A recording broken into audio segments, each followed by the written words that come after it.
Please welcome Rachel Shechtman, Chief Executive Officer and founder, Story. So just for a show of hands, I'm gonna kick off and do a little bit of an overview of Story and then go into 2 case studies. Raise your hand if you've been to Story. Oh wow, that's a lot of people.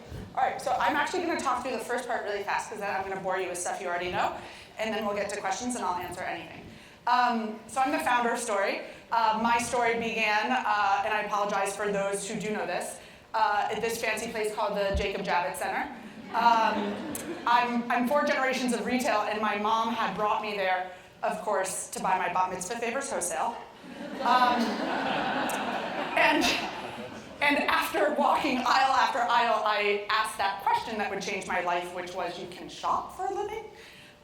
So I knew that's what I would do. So I don't know that I knew it would take the form of a store that changes so often, but Story is a space that has the point of view of a magazine, changes like a gallery, sells things like a store, and as many of you know, what's inside the O is the subject matter, the story that we're telling. We've done wellness story, home for the holiday story, made in America story. We've done 30 stories as of this past current one. And at the heart of it is this thing that I'm passionate about, probably now more than ever, which is the idea of why aren't we treating retail like a media channel? And the way that I really frame that is really thinking about it in the framework of a magazine, right? So we think of editorial in the form of writing articles and taking pictures in a magazine. Whereas the way we at Story look at editorial, it's the merchandise we curate around the subject matter, and then it's the events that we have that bring that subject matter to life. Magazines have advertisers, and we have sponsors. You open up a magazine and you see advertising and editorial, and you walk into Story and you see kind of sponsors and partners who bring authority and authenticities to certain subject matters. I often say we know a little about a lot of things, and then we bring in people who are experts in certain categories, whether that's vendors, partners, or sponsors. So this was one of our first stories, which was Color Story. And one thing that's very core to what we do in every story is this notion of experience per square foot. I've long thought that sales per square foot is quite an archaic framework to judge success. And I think when we look at the past 20 years and more of digital and technological innovation, and we have new business models and platforms in a virtual world, why can't we do that in a physical world? One example is our Making Things story that we did with a small company called General Electric. 80% of our square footage was pure experience. We didn't charge for anything. This was a CNC mill. There's a laser cutter. You could make sunglasses and Metro card holders. There were 3D printers. There were events. There were designers working on site. So it was pure activity-based. That's a girl seeing a 3D printer for the first time. So I snuck in our current story that literally just opened a week ago. Has anyone here seen that? I'm just curious. Okay, I'm like, so this was the hardest thing I've ever done. So there's this TV show called Mr. Robot. People who know it are like obsessed with it. People who don't know about it have no idea what it is, and it's like weird. So it's this intense, dark show about a hacker who's about, Robin Hood of the digital age, of redistribution of wealth. And I've never worked with an entertainment property or a show, so it was quite a challenge. But I use this as an example of experience per square foot because there's 8 different interactive elements to the store. So you may see the skee ball there on the right, which is quite fun. We took elements from the set of the show, like the concession stand, and that's our POS with fresh pot popcorn.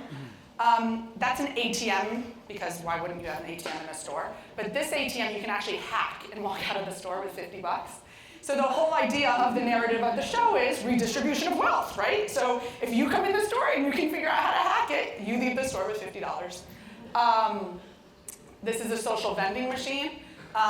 So part of the narrative in the show is about a corporation called Evil Corp. So I made lots of conference promotional products like flashlights and USBs and bottled water. And so you have to tweet at the vending machine, and at random, you might get an $80 pair of Bluetooth headphones or other products that are in there. Arcade games. We teamed up with brands like Jack Threads to do exclusive product. That's the Mr. Robot jacket.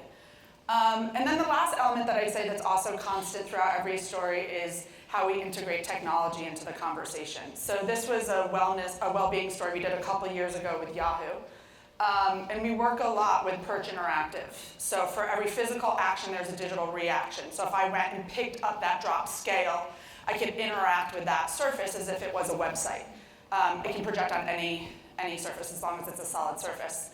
And then we were one of their launch partners to try their interactive shelf. So this was one that we kind of buried into the wall. And again, if you picked up a product, you could interact with the digital content. And this last example is from our style technology story that we did with Intel. It's a mirror, and when you smile, it tweaks your selfie. As I said before, we've done 30 stories, over 400 events now in 3.5 years, worked with over 3,000 brands, and lots of partners. So story is obviously a story that changes, but I obviously believe all stores must change. And I think really at the end of the day, at the heart of it, we're really just talking about the function of a place that sells things to an experience that sells things. I was actually shopping this weekend, and what was shocking to me is I went through so many stores, and I was like looking at fur and suede and velvet, and I wanted summer stuff. And then I went to this experience that was called Food Loves Tech. And all these stores, were relatively empty, and I had a hard time finding things or getting help in the stores. And then you would go to this experience, and it was packed, and it was $50 a person. And so I really think this idea of kind of you have the extreme of these experiences over here, and then you have traditional retail, and I think there's probably some happy medium in between. I think the 3 C's are something that everyone's been talking about for a while, and something that we look at in all of our different partnerships. So I tried to not bore you and get through that fast, since I guess more of you know about story than I thought. What I want to talk about today is 2 case studies that really fall into what I call unlikely bedfellows. So the first is Cigna. It's not every day that you're probably driving down the street or walking and see an ad for an insurance company, and you're like, oh my God, no-brainer retail collab. And by the way, that happens with inbound inquiries. So I'll always say yes to a meeting because you never know, and I just love learning and meeting people. And so I'm like, all right, I don't really know what I'm going to do with an insurance company, but I'll take the meeting. Also, little did I know that Blue Cross Blue Shield's in the retail business, and they have plenty of retail outlets and gotten awards. But truth of the matter is, non-consumer product companies are looking at retail as a form of customer acquisition and media. And so they wanted to work with us to leverage story as this living lab focus group. So when we partner with brands, they typically fall into 3 buckets, right? Obvious ones, PR and marketing, probably least interesting to me, because the ones that have meat on the bones are kind of the second bucket, which Cigna falls into, which is kind of like this living lab meets a focus group. And then the third is leveraging the store as a content creation studio. So what we did with Cigna is we told a feel-good story. It was this January, February. And we divided the store into 3 different sections. And it was good vibes, good eats, good plan. And it was around prevention and eating well and mindfulness. And really when we looked at how we merchandised it and how we engaged consumers in a new way, we looked at innovative partnerships. This is a startup called Farm to People. We also worked with the folks at Well and Good. So Cigna had developed this really interesting technology, and it's a virtual reality relaxation pod. So you can go in there and for 2 minutes, go to the jungle or in the mountains and meditate. And so it was a great way to really, for them to test that out as a consumer experience, because they had kind of just had it as a trade B2B experience. And it was fascinating. I mean, there were people who would come every day on their lunch break. People would be with their dogs, and they'd just be sitting there for 2 minutes, meditating in the pod. And then really it's kind of well, how do you merchandise an insurance company? And their data and their information. So you can see on the table these good to know facts, and here's another one. And so basically, the store was divided up, and there was, I think, about 28 different data points and facts and insights, and then we merchandised around them. And so whatever it was suggesting or informing or telling you, there'd be product adjacent to that kind of gave a more holistic insight into whatever that piece of information was. And then also really looking at product as content, right? Why can't it be entertainment, like a jump rope where you can see your numbers flashing while you're jumping rope? It sounds like a way to break your neck, but it's still, we had lots of interactive products like that. But I also think a lot of it requires, not looking at things straight on just as a transaction or as product. And, you look at this and it's like, oh, it's a light bulb. And what's a light bulb have to do with Cigna and Feel Good Story? But GE had just launched this product, and it was developed based on the circadian method of sleep and different light for different times of day. And so we commissioned a design firm called Snarkitecture to create an installation that then consumers could engage with. So that iPad that's right there, you can control each bulb so that when you could there it goes back. You can pinpoint every bulb and play with it. So anyways, just kind of looking in unexpected places for products, for stories, for ways to bring things to life. And then the community piece, I'd probably say, is the biggest happy accident of story. I had no idea. But it turns out people want to come out in droves to jump on trampolines and go to all different types of events. And so we did, I think, about 20 different events for the Feel Good Story with Cigna. So the other case study I'll share with you is Pepsi. Another one where I'm like, I don't know about this one. And by the way, I just did a Feel Good Story. So how are you going to work with Pepsi coming off of a Feel Good Story? There's something kind of a little off there. But the more I met with them and learned more about why they wanted to meet and what they were working on, their summer campaigns about emojis. Everyone's talking about emojis. They trademarked internationally over 400 different emojis, and so we did a have fun story.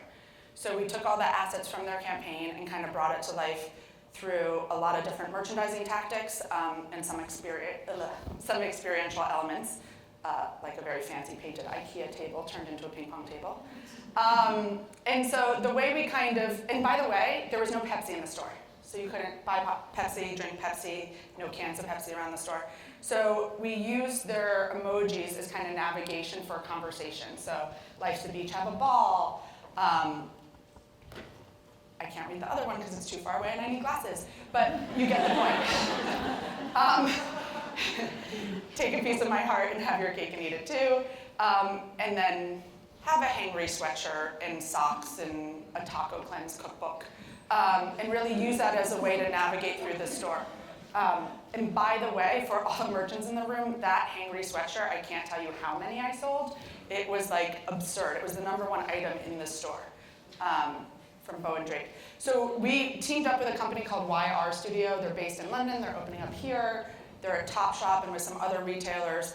And basically, it's print-on-demand, customized merchandise. So it's everything from leggings to cell phone cases to sweatshirts. We just did t-shirts and iPhones, and I thought, well, wouldn't it be great if we took all the assets from Pepsi's global advertising campaign and just let consumers run wild with it. So we pre-populated the screens in the UX only with Pepsi assets, and then people could make their own shirts and leave the store within 10 minutes. And what I really liked about it too is that it was all over. It wasn't just isolated to a certain part of the garment, and it was two-sided if people wanted it. And then we did a photo booth that kind of mirrored that same idea of self-expression, but kind of in a different way. And I often think about, we all learn in different ways. Some are auditory, some are visual, some are visceral. And so when we're telling a story, how can we make sure, one person might be into the ping pong element and not care about the t-shirt station and vice versa. So really thinking through different layers so that you can penetrate and reach as many people as possible. This was fun because what they did is they developed this photo booth where you could then take the emojis and insert them. So it's almost like a photo booth meets Snapchat, so that you'd print out your photo and you would have those emojis living within your photo that you could leave the store with. Other interactive elements, fake tattoo parlor. That was a lot of fun. And what I loved about this bizarre random picture, which is that she's doing 3 things at one time. She's talking to a friend, she's having a drink, and she's getting a fake tattoo. And so what's interesting about that picture to me has nothing to do with the fact that she's getting a fake tattoo or that she's even in my store. But I think it's really the idea that at the end of the day, people want a higher return on investment of their time. And they have less of it and they want to do more with it. So if they're going to be in a space, how can it be about something that taps into not just one need, but if it's about socializing or community and consumption and how we can package that in different ways? Because I really believe the more we can optimize people's time and the more people that are fighting for attention on digital platforms is going to be an important differentiator. One thing we've been playing a little bit with, and we'll be doing a lot more of, is creating exclusive product.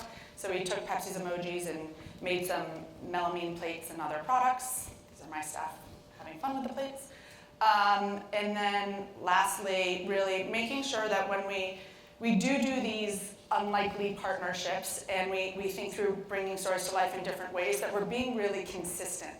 And so if the text message design layout is what our letter from the editor is, or our bios are the different element of the stories, then we want drink menus at parties to be like that. And I think it's just from a brand consistency standpoint, especially when you look at things at scale, that those little things that might not seem like a big deal could just be that last impression that really, locks it. We did happier hour Fridays. I paused because now we're doing Disrupt Thursday happy hour. So whoever's around Thursday from 6 to 8, where we had Nathan's food truck and beer. But the other thing that I thought was interesting is when we launched the partnership with them and we were coming up with different ideas, like we're talking about a company, that sells soda. And so we're like, wouldn't it be fun if we did coconut water and did this and that? And so it's also, I find that I kind of self-edit and be like, oh, well, that wouldn't be a fit for this reason. But had I not taken the meeting with Pepsi, I would have never imagined in a million years that we'd be able to do a partnership that wasn't about necessarily focusing on the product that they sell and having people drink soda, but for a larger macro kind of conversation on a moment in time and self-expression. And so that was a happy accident and pleasant surprise. So I leave you all with the question of who are your unlikely bedfellows, and hopefully I went through that with plenty of time to spare to answer any and all questions. Thank you.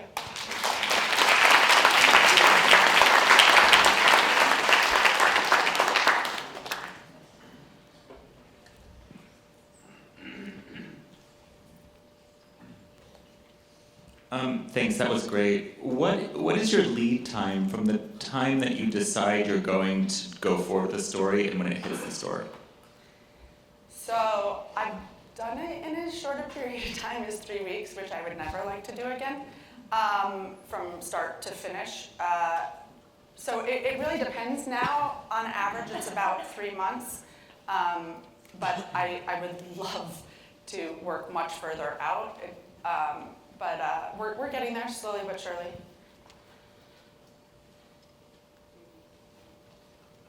Hi, what are some of your favorite retail experiences? Well, you heard about one of them this morning. Is Eric Dayton here? So Eric's one of my favorite stores. But in terms of favorite retail experiences, I don't know. I have them, and for whatever reason, I'm drawing a blank at this precise moment, which is horrible. I do think, things that I'm impressed by are, I really think what the Club Monaco experience on Fifth Avenue, they did a great job in terms of, and when you go back to the multi-sensory and also why you go into a place and the combination of coffee and flowers and books and product. I like small stores, so when I'm in LA, I really love walking along Abbot Kinney. I think there's a lot of interesting stuff happening downtown where Apollos is and the stores around there. I did have other answers, and for whatever reason, I'm drawing a blank.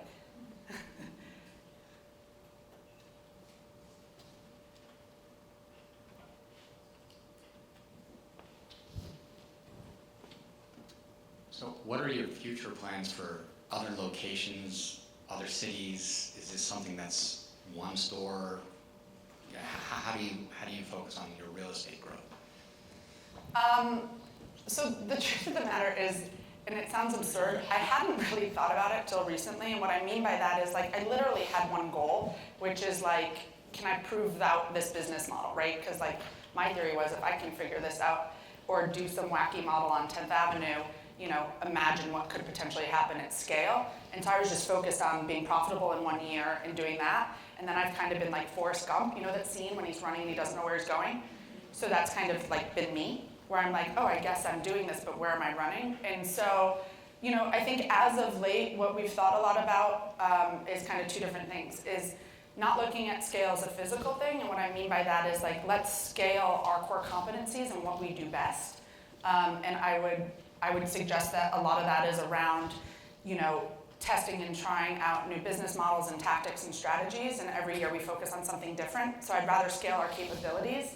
So we might be developing more product. You might see it in other retailers, for example. But let retailers, worry, about the operations associated with that, because I would argue operations are not our strong suit.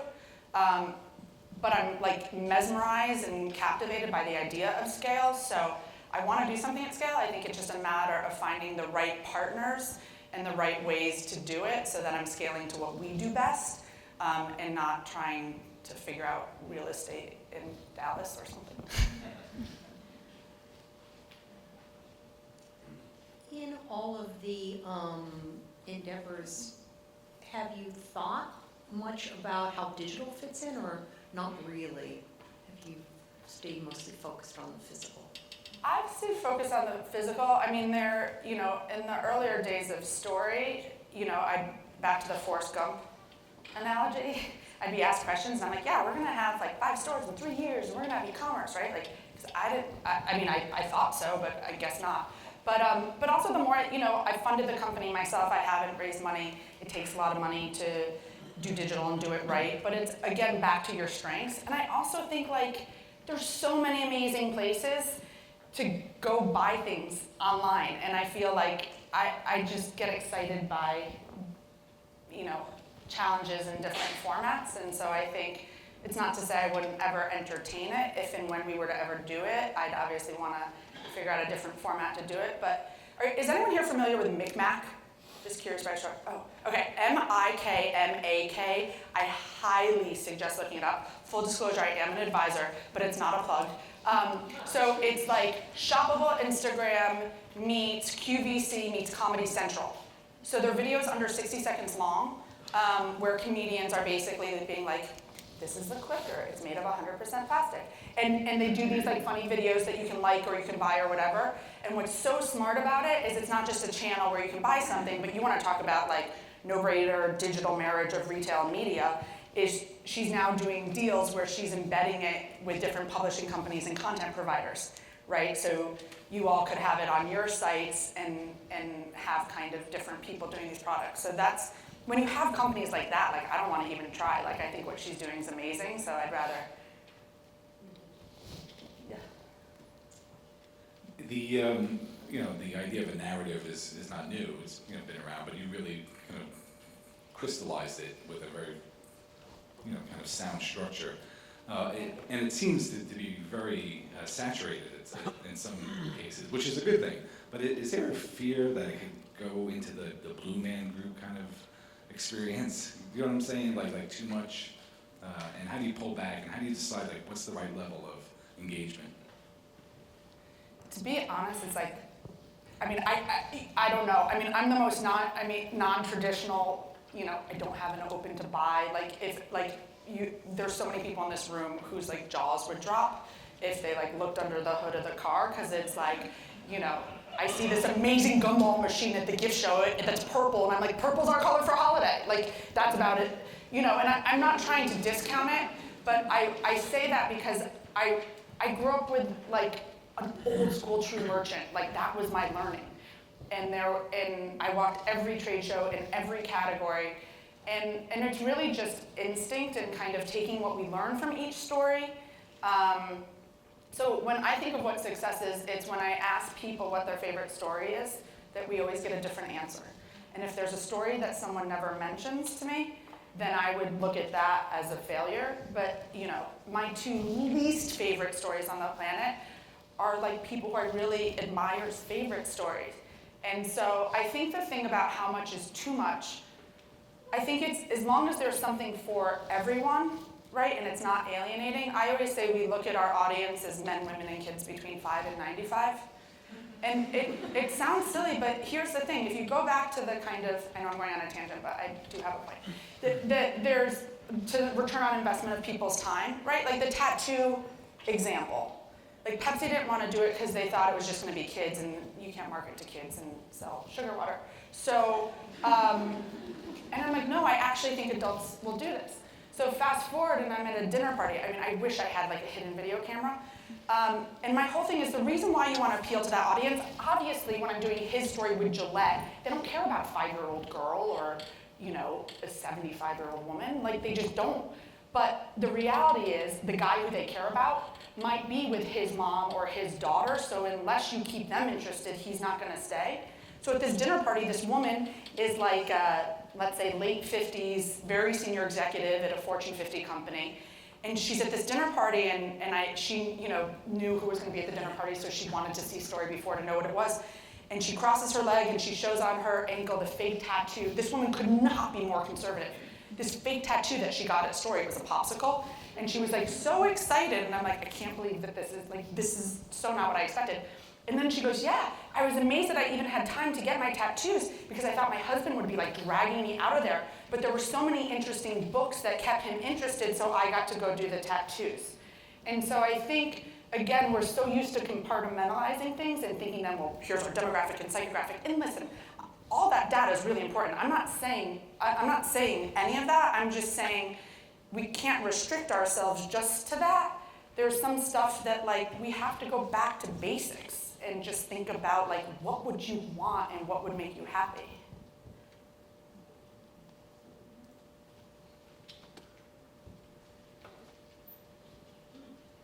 Creatively, how do you decide or undecide on certain opportunities and stories? Like, how do you decide between one or two, or Which ones to do? Yeah, which ones to do. So a lot of time, we a very high-class problem is that all of our partnerships, primarily with one or two exceptions, have been inbound, and we've had a steady stream of deal flow. We ask ourselves 3 questions. The first question is, do we like these partners? And it sounds silly, but you're going to be spending a lot of time working with each other. We move very quickly, and we're working with very big companies, and so that has its challenges at times. And so, like, are these people who we're like psyched to work with and spend time with? The second is, do they bring authority and authenticity to whatever the category or subject matter is that we're talking about? And then the third question is, can we build a compelling story for men, women, and kids between 5 and 95? And that's always kind of what we go through. I think, when I think ahead, there's nothing I want to do more. Like, there's 4 stories I'm dying to do. Like, I'm dying to do travel story. I'm dying to do bedtime story. Like, there's so many stories I want to do. So I think and hope that we're getting to the point where it's like, we'll proactively program it and then look for partners. But it's been a happy accident that it hasn't happened that way yet.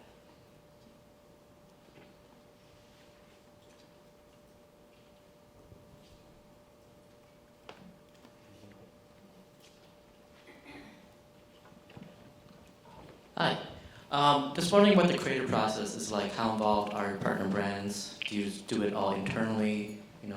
What's that tension like? We do it all internally. The only thing we use outside partners for is some of the video production. But other than that, everything's in-house. We have an editorial director. We have a creative services team with store design, visuals, and graphics. It's what enables us to be agile and also to keep it as a cohesive experience.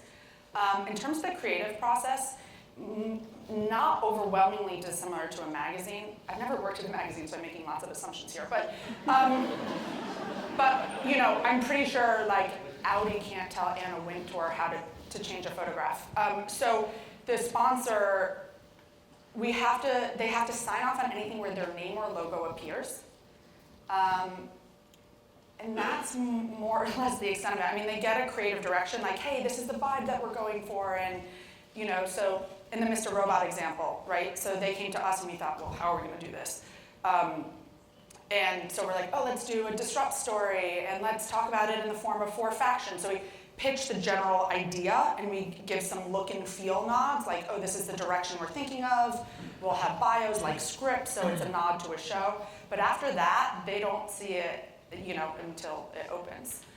Because I think it's really important for the customer experience. And also, we have deliverables, right? So at the end of the day, I mean, it's me still being a consultant, just a different version of a consultant. And back to those 3 deliverables of like PR, focus group R&D, or content creation, as long as I'm meeting my deliverables. But I think it's important, for them to not say, oh, you can't sell this product, or, I'm not gonna sell Coke in a Pepsi store, but you get my point.